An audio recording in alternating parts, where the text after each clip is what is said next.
ಲೋಕಸಭಾ ಕ್ಷೇತ್ರದ ಬಗ್ಗೆ ನೋಡ್ತಾ ಹೋದ್ರೆ ದಿನ ದಿನವೂ ಕೂಡ ಲೋಕಸಭಾ ಅಖಾಡ ರಂಗೇರ್ತಾ ಇದೆ.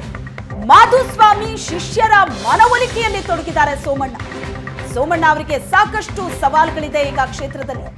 ಗುಬ್ಬಿ ದಿಲೀಪ್ ಮನವೊಲಿಕೆ ಮಾಡುವಲ್ಲಿ ವಿ ಸೋಮಣ್ಣ ಯಶಸ್ವಿಯಾಗಿದ್ದಾರೆ. ಬಿಜೆಪಿ ಮುಖಂಡ ಹಾಗೂ ಕಳೆದ ವಿಧಾನಸಭೆ ಪರಾಜಿತ ಅಭ್ಯರ್ಥಿ ಗುಬ್ಬಿ ದಿಲೀಪ್ ಮಾಧುಸ್ವಾಮಿ ಜೊತೆಯಲ್ಲಿ ಗುರುತಿಸಿಕೊಂಡಿದ್ರು. ವಿ ಸೋಮಣ್ಣಗೆ ಟಿಕೆಟ್ ಕೊಡೋದನ್ನ ವಿರೋಧಿಸಿದ್ರು ದಿಲೀಪ್ ಕುಮಾರ್. ಈಗ ಅವರ ಮನವೊಲಿಸುವಲ್ಲಿ ಯಶಸ್ವಿಯಾಗಿದ್ದಾರೆ.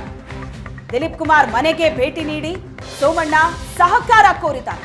ಏನೇನು ಅಸಮಾಧಾನಗಳಿತ್ತೋ, ಯಾರೆಲ್ಲ ವಿರೋಧವನ್ನ ವ್ಯಕ್ತಪಡಿಸಿದ್ರು, ಒಂದು ಕಡೆಯಿಂದ ಅವರನ್ನ ಸಮಾಧಾನ ಪಡಿಸುವಂತಹ ಕೆಲಸವನ್ನ ವಿ ಸೋಮಣ್ಣ ಮಾಡಿಕೊಂಡು ಬರ್ತಾ ಇದ್ದಾರೆ. ಕ್ಷೇತ್ರದಲ್ಲಿ ಸಾಕಷ್ಟು ಸವಾಲುಗಳಿದೆ. ಆ ಸವಾಲುಗಳೆಲ್ಲವನ್ನ ಮೆಟ್ಟಿ ನಿಂತು ಗೆಲುವನ್ನ ಸಾಧಿಸಬೇಕು, ಗೆಲುವೊಂದೇ ನನ್ನ ಗುರಿ ಅಂತ ವಿ ಸೋಮಣ್ಣ ಕ್ಷೇತ್ರದಲ್ಲಿ ಹೊರಟಂತಿದೆ. ತುಮಕೂರಿನ ಕುಣಗಲ್ ರಸ್ತೆಯಲ್ಲಿರುವಂತಹ ದಿಲೀಪ್ ಮನೆಗೆ ಭೇಟಿ ಕೊಟ್ಟು ಅವರ ಜೊತೆ ಮಾತುಕತೆ ನಡೆಸಿದ್ದಾರೆ. ಅವರ ಮನವೊಲಿಕೆ ಮಾಡುವಲ್ಲಿ ಯಶಸ್ವಿಯಾಗಿದ್ದಾರೆ. ಈಗಾಗಲೇ ಮಾಧುಸ್ವಾಮಿ ಪಕ್ಷವನ್ನೇ ಬಿಟ್ಟು ಹೋಗ್ತಾರೆ ಅನ್ನುವಂತಹ ಹಂತಕ್ಕೆ ಹೋಗಿತ್ತು ಅವರ ಅಸಮಾಧಾನ. ಅದನ್ನ ಶಮನಗೊಳಿಸುವಲ್ಲಿ ಬಿಜೆಪಿಯ ಮುಖಂಡರು ಯಡಿಯೂರಪ್ಪ ಎಲ್ಲ ಯಶಸ್ವಿಯಾದರು. ಆದರೆ ಅವರು ಸೋಮಣ್ಣ ಅವರ ಗೆಲುವಿಗಾಗಿ ಹೋರಾಟ ನಡೆಸೋದಕ್ಕೆ ಅಥವಾ ಅಖಾಡಕ್ಕಿಳಿಯೋದಕ್ಕೆ ಸಿದ್ಧ ಇಲ್ಲ. ಹೀಗಾಗಿ ಅವರ ಬೆಂಬಲಿಗರೇನಿದ್ದಾರೆ, ಅವರ ಶಿಷ್ಯಂದಿರೇನಿದ್ದಾರೆ, ಮಾಧುಸ್ವಾಮಿಯರ ಶಿಷ್ಯಂದಿರು, ಅವರನ್ನ ಮನವೊಲಿಕೆ ಮಾಡುವಂತಹ ಪ್ರಯತ್ನವನ್ನ ಸೋಮಣ್ಣ ಮಾಡ್ತಾ ಇದ್ದಾರೆ. ಅದರ ಜೊತೆಗೆ ಮಾಧುಸ್ವಾಮಿಯ ಮನವೊಲಿಕೆಗೂ ಕೂಡ ಈ ಮೂಲಕ ಪ್ರಯತ್ನವನ್ನ ಪಡ್ತಾ ಇದ್ದಾರೆ ಸೋಮಣ್ಣ. ಮಾಧುಸ್ವಾಮಿಯವರ ಮನವೊಲಿಕೆಗೂ ಮೊದಲು ಅವರ ಬೆಂಬಲಿಗರಿಗೆ ಗಾಳ ಹಾಕ್ತಾ ಇದ್ದಾರೆ. ಗ್ರಾಮಾಂತರ ಶಾಸಕ ಸುರೇಶ್ ಗೌಡ, ಜಿಲ್ಲಾಧ್ಯಕ್ಷ ಹೆಬ್ಬಾಕ್ ರವಿ ಇವರೆಲ್ಲರೂ ಕೂಡ ಸಾಥ್ ಕೊಟ್ಟಿರುವಂತದ್ದು. ಈ ಬಗ್ಗೆ ಡೀಟೇಲ್ಸ್ ಕೊಡ್ತಾರೆ ನಮ್ಮ ರಿಪೋರ್ಟರ್ ಮಾಂತೇಶ್ ಈಗ ಸಂಪರ್ಕದಲ್ಲಿದ್ದಾರೆ. ಮಾಂತೇಶ್, ತುಮಕೂರು ಲೋಕಸಭಾ ಅಖಾಡ ಕುತೂಹಲ ಮೂಡಿಸಿತ್ತು, ಯಾರಾಗ್ತಾರೆ ಅಭ್ಯರ್ಥಿ ಅನ್ನೋದು. ಸೋಮಣ್ಣ ಅವರನ್ನ ಅಭ್ಯರ್ಥಿ ಮಾಡಿದ ಮೇಲೂ ಕೂಡ ಸವಾಲು ಜಾಸ್ತಿ ಇದೆ.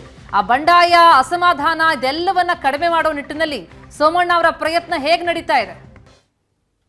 ಏನು ಪ್ರತಿಮಾ ಶ್ವೇತಾ, ಏನು ಪ್ರಮುಖವಾಗಿ ತುಮಕೂರಲ್ಲಿ ಸೋಮಣ್ಣವರು ಸ್ಪರ್ಧೆ ಮಾಡುವಂತಹ ಖಚಿತತೆ ಆಗುವಂತಹ ಸಂದರ್ಭದಲ್ಲೂ ಕೂಡ ಸೋಮಣ್ಣ ಹೊರಗಿನವರು ಸ್ಥಳೀಯರಲ್ಲ ಅನ್ನೋ ಒಂದು ವಾದವನ್ನ ಪ್ರಥಮವಾಗಿ ಎತ್ತಿದ್ದು ಮಾಧುಸ್ವಾಮಿ ಅವರು.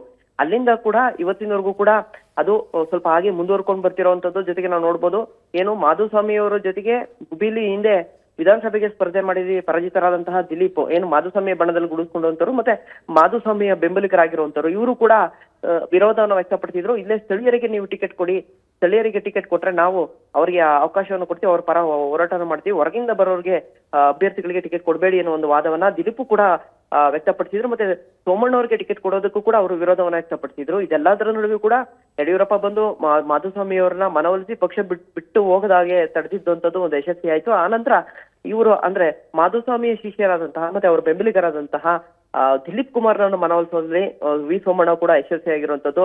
ಏನು ದಿಲೀಪ್ ಕುಮಾರ್ ಮನೆಗೆ ವಿ ಸೋಮಣ್ಣ ಸೇರಿದಂತೆ ಜಿಲ್ಲಾಧ್ಯಕ್ಷರು ಮತ್ತೆ ತುಮಕೂರು ಗ್ರಾಮಾಂತರದ ಕ್ಷೇತ್ರದ ಬಿಜೆಪಿ ಶಾಸಕರಾದ ಸುರೇಶ್ ಗೌಡ ಸೇರಿದಂತೆ ಎಲ್ಲಾ ನಾಯಕರು ಹೋಗಿ ಅವರನ್ನ ಮನವೊಲಿಸೋದ್ರಲ್ಲಿ ಯಶಸ್ವಿಯಾಗಿರೋದ್ರ ಮುಖಾಂತರವಾಗಿ ಒಂದು ಅಂದ್ರೆ ಮಾಧುಸ್ವಾಮಿ ಅವ್ರನ್ನ ಇನ್ನೂ ಮನವೊಲಿಸುವಂತದ್ದು ಬಾಕಿ ಉಳಿದಿರೋ ಬೆನ್ನಲ್ಲೇ ಅವರ ಬೆಂಬಲಿಗರನ್ನ ಒಬ್ಬೊಬ್ಬರನ್ನೇ ಆಗಿ ಮನವೊಲಿಸ್ಕೊಂಡು ಸೋಮಣ್ಣ ಅವರು ಒಂದು ಅಸಮಾಧಾನವನ್ನ ಶಮನ ಮಾಡುವಂತಹದ್ರಲ್ಲಿ ಯಶಸ್ವಿಯಾಗಿರೋದನ್ನ ನಾವು ಕಾಣ್ಬೋದು. ಈಗಾಗಲೇ ಏನು ಮಾಜಿ ಸಚಿವ ಸಗಡು ಶಿವಣ್ಣ ಕೂಡ ಪಕ್ಷವನ್ನ ತೊರೆದೋಗಿದ್ರು, ಅವರನ್ನು ಕೂಡ ವಾಪಸ್ ಪಕ್ಷದಲ್ಲಿ ಕರೆತರೋದ್ರಲ್ಲಿ ಸೋಮಣ್ಣ ಕೂಡ ಯಶಸ್ವಿಯಾಗಿರೋದು. ಅವರಿಗೆ ಎಲ್ಲೆಲ್ಲಿ ಅಸಮಾಧಾನ ಇದೆ ಎಲ್ಲವನ್ನೂ ಕೂಡ ಹಂತ ಹಂತವಾಗಿ ಶಮನ ಮಾಡಿಕೊಂಡು ಸೋಮಣ್ಣ ಪ್ರತಿದಿನ ತಮ್ಮ ವಿರುದ್ಧ ಇರುವಂತಹ ಒಂದು ಪರಿಸ್ಥಿತಿಯನ್ನ ಏನು ಪರವಾದಂತಹ ಪರಿಸ್ಥಿತಿ ನಿರ್ಮಾಣ ಮಾಡುವಂತಹ ಪ್ರಯತ್ನವನ್ನ ಪ್ರತಿದಿನ ಮಾಡ್ತಿರುವಂತದ್ದು ಪ್ರತಿಮಾ. ಎಸ್, ಥ್ಯಾಂಕ್ ಯು ಮಾಂತೇಶ್ ತಮ್ಮೆಲ್ಲ ಮಾಹಿತಿಗೆ.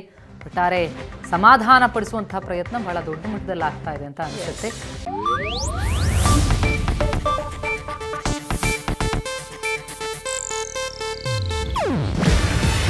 ಇದು ಏಷ್ಯಾನೆಟ್ ನ್ಯೂಸ್ ನೆಟ್ವರ್ಕ್ ಪ್ರಸ್ತುತಿ.